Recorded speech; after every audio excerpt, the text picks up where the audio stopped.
हमारे दिनेश भैया कह रहे हैं कि मैं यदुमुल्ला हो गया। मैं यादव कुल का आदमी हूं ही नहीं। भाई आप 10 साल बाद आपको सनातन याद आया। 10 साल पहले जब आप सिनेमा लाइन में थे और आज भी है, तो आप मुसलमान के कैरेक्टर में फिल्म क्यों करते थे? बिहार विधानसभा चुनाव में अब जब गिन के 2 दिनों का समय बचा है और आज शाम से पहले चरण के लिए चुनाव प्रचार थम भी जाएगा, तब भोजपुरी सुपरस्टार्स के बीच जुबानी जंग तेज हो चली है। अब दिनेश लाल यादव उर्फ निरहुआ के बयान पर राजद प्रत्याशी खेसारी लाल यादव ने निशाना साधा। खेसारी लाल ने निरहुआ के यदमुल्ला वाले बयान पर जमकर पलटवार किया। हमारे दिनेश भैया कह रहे हैं कि मैं यदुमुल्ला हो गया। मैं यादव कुल का आदमी हूं ही नहीं। भाई आप 10 साल बाद आपको सनातन याद आया। 10 साल पहले जब आप सिनेमा लाइन में थे और आज भी है, तो आप मुसलमान के कैरेक्टर में फिल्म क्यों करते थे? आपको नहीं करना चाहिए था। उस समय मुसलमान बुरे नहीं थे।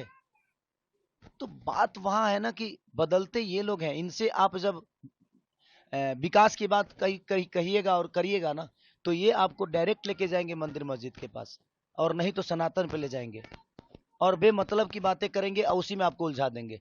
मेरे लिए पवन जी क्या बोले हैं, इससे विकास का कोई लेना देना नहीं है। मेरे लिए रवि भैया क्या बोले हैं, इससे विकास का कोई लेना देना नहीं है। वो हमारी आपस की बातें हैं। हम बातों में ना उलझें। मेरे कहने का मतलब कि उन लोगों से यही कहिए कि आप खेसारी को छोड़िए, आपका सरकार जो किया है उस पे चर्चा करिए, क्योंकि विषय उस पे है। खेसारी से ना कुछ बिगड़ने वाला है और ना ही कुछ बनने वाला है। हमारा आपका बात विचार है, हम आपको चुभ रहे हैं तो हम बाद में फरिया लेंगे, लेकिन हमारे बात विचार में आप मुद्दे से क्यों भटक रहे हैं? आप एक खेसारी को लेकर आप लोग सारे के सारे ट्रोल कर रहे हैं। माने ये छपरा लग रहा है जे इंटरनेशनल चुनाव बन गया है। पूरे बिहार में चुनाव हो रहा है लेकिन पूरे हिंदुस्तान में सिर्फ छपरा दिख रहा है। भाई क्यों? क्योंकि इनकी टिप्पणी बहुत हार्ड हो रही है खेसारी पे। बट मैं डरता किसी से नहीं हूं, क्योंकि मुझे बनाने में जनता का सबसे बड़ा योगदान है। मैं खुद को बनाया जनता के बदौलत।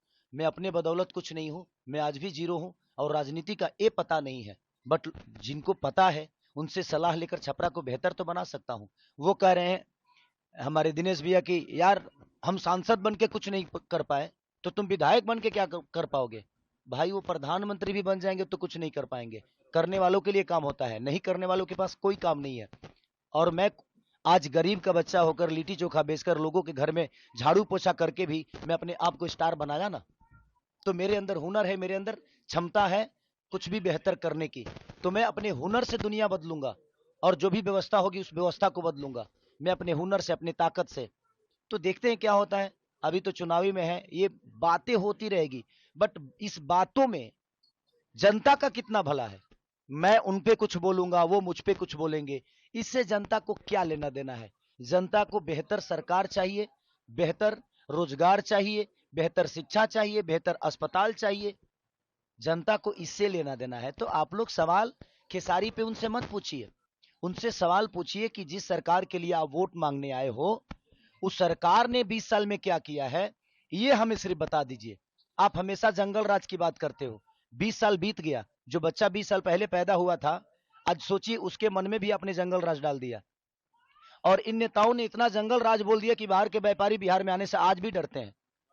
छोड़िए ना, आप अब तो बुला देते। अभी तो जंगल राज नहीं है आप आपके हिसाब से। तो ये कौन सा मंगल राज है? तो ये जीते जी आपको नरक देंगे और मरने के बाद गोरखपुर में स्वर्ग की सीढ़ी लगा देंगे। हर हर महादेव करके जल जाओ। यही इनका फंडा है और उसी पे इनका चुनाव है। मत करिए। मैं कहता हूं कि मुद्दे की बात करिए। आप लोगों की भला कहाँ है? मेरा, रवि भैया का या मनोज भैया का, दिनेश भैया का या सम्राट चौधरी जी का या पवन जी का, बातों के विवाद से ना जनता का कोई लेना देना नहीं है। इसमें जनता का विकास नहीं छुपा है। ये बातें होगी, हम एक दूसरे पे कटाक्ष करेंगे, लड़ने के लिए, जीतने के लिए, मरने के लिए, लेकिन इसमें जनता का इतना फायदा नहीं है। तो मैं हमेशा से कहता हूं कि आप लोग भी सवाल करो तो मुद्दे की बात करो। पवन जी ने खेसारी को क्या बोला, दिनेश जी ने खेसारी को क्या बोला, खेसारी ने उनको क्या बोला, इससे जनता का कोई लेना देना नहीं है। तो आप लोग भी थोड़ा सा संभलो, इस बात पे संभलो कि आपको सवाल क्या करना है। हमारा और उनका विवाद से जनता का भला नहीं होने वाला है। तो मेरे कहने का मतलब कि जनता की जो व्यवस्था है उस पर बात करिए। आप जनता की भलाई के लिए बात करिए। आप हमारे उनके मुद्दे को ना ऊपर मत करिए और उसको बढ़ावा बिल्कुल मत दीजिए। जो बेहतर काम करता है उसको चुनिए। आज बिहार की सबसे ज्यादा राजनीति खराब क्यों हुई है? क्योंकि यहाँ हर जात का एक नेता बना हुआ है, हर जात का एक नेता। तो जब आप जात का नेता ढूंढोगे तो आप विकास कैसे करोगे? एक बेहतर इंसान को चुनिए। बेहतर इंसान होगा, वो किसी जाति का है, उसका मोटो बेहतर है, उसकी सोच बेहतर है, तो आपके लिए बेहतर करेगा। और मुझे लगता है नेता तो अटल बिहारी वाजपेयी भी थे, वो किस जात के थे? आज अटल बिहारी वाजपेयी को कोई जात से बुलाता है क्या? भीमराव अंबेडकर को कोई जात से बुलाता है क्या? उनके काम को देखा जाता है। अब्दुल कलाम जी किस जाति से हर आदमी आदर्श मानता है ना। तो यार काम बेहतर करो ना। करने वाले के लिए ना बहुत काम है, नहीं करने वालों के लिए, करने वाले तो मौत में भी रोजी ढूंढ लेते हैं भाई, 5 लाख लेके मर्डर कर देते हैं। तो करने वालों के पास के लिए काम होता है, नहीं करने वालों के लिए ना कुछ काम नहीं है। वैसे खेसारी यही नहीं रुके, उन्होंने राम मंदिर निर्माण को लेकर यूपी सरकार और सीएम योगी आदित्यनाथ को भी घेरा। मेरे कहने का मतलब कि आप राम मंदिर को लेकर ही वोट मांगते हो तो मैं मस्जिद पर टिप्पणी क्यों करूं? मेरे कहने का मतलब कि राम मंदिर बनाना जरूरी है, बट क्या अस्पताल बनाना जरूरी नहीं है? हाँ? रोजी रोजगार जरूरी नहीं है? शिक्षा जरूरी नहीं है? रोजी रोजगार के लिए ट्रम्प को वोट करने जाएंगे हम कि आप ही को करेंगे? आप ही को किए हैं। मैं ये कह रहा हूं कि आप बनाइए, दुनिया में सारे हर जगह मंदिर बना दीजिए, लेकिन मंदिर से हमारे बच्चों का भविष्य तय हो जाएगा? मंदिर से अगर हमारे बच्चों का भविष्य तय होता है तो मैं चाहता हूं कि आप 200 मंदिर बिहार में बना डालिए और आप एक बच्चे का भविष्य तय करके बता दीजिए और दिखा दीजिए कि आपने कितने बच्चों का भविष्य उस मंदिर से किया है। मुझे कोई दुख नहीं है और ना ही मुझे कोई तकलीफ है। मैं कह रहा हूं अब बनाओ। भगवान दिल में होता है, श्रद्धा में होता है, मंदिर में सिर्फ एक मूर्ति होती है। तो इसलिए मैं कह रहा हूं कि आप सब कुछ बनाओ, सिर्फ मंदिर क्यों बनाओगे? सनातन कहने से इंसान नहीं होता है। बिहार चुनावों में इस बार छपरा सीट काफी लाइमलाइट में है। यहां से राजद उम्मीदवार खेसारी लाल यादव हैं और उनके लिए प्रचार करने सपा महासचिव अखिलेश यादव भी पहुंचे थे। तब मंच से अखिलेश ने बीजेपी को घेरा था और अपने भाषणों में खेसारी लाल ने भी जमकर पलटवार किया था। दरअसल ये सारा विवाद धीरे धीरे खेसारी लाल के राम मंदिर और अस्पताल वाले बयान के बाद शुरू हुआ।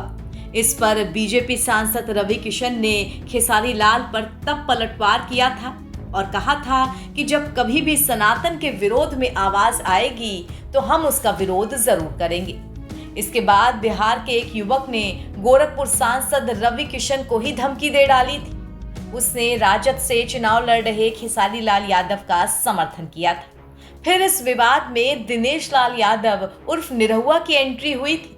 उन्होंने खेसारी को यदमुल्ला कह दिया था। निरहुआ ने अपने बयान में कहा था कि कृष्ण के वंश में पैदा होकर कोई राम मंदिर का विरोध करता है तो मेरे हिसाब से वो यादव है ही नहीं, वो यदमुल्ला है। राम मंदिर के विरोध में बात करने वाला यादव हो ही नहीं सकता, वो यदमुल्ला हो चुका है। अब इसी बयान पर खेसारी मंच से बीजेपी और निरहुआ को ललकार रहे हैं और जनता चुनाव के बहाने 3 भोजपुरी स्टार्स खेसारी, रवि किशन और निरहुआ को भिड़ते हुए देख मजे ले रही है। नवभारत टाइम्स की रिपोर्ट।